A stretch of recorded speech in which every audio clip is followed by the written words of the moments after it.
step-by-step instructions to view recent updates in Microsoft 365 Tenant 1, log into Microsoft 365 Admin Center.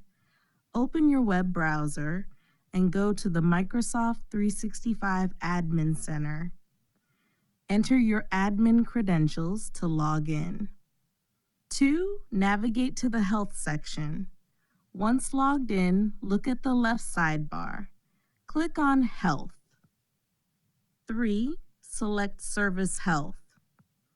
Under the Health section, click on Service Health. 4. View recent updates.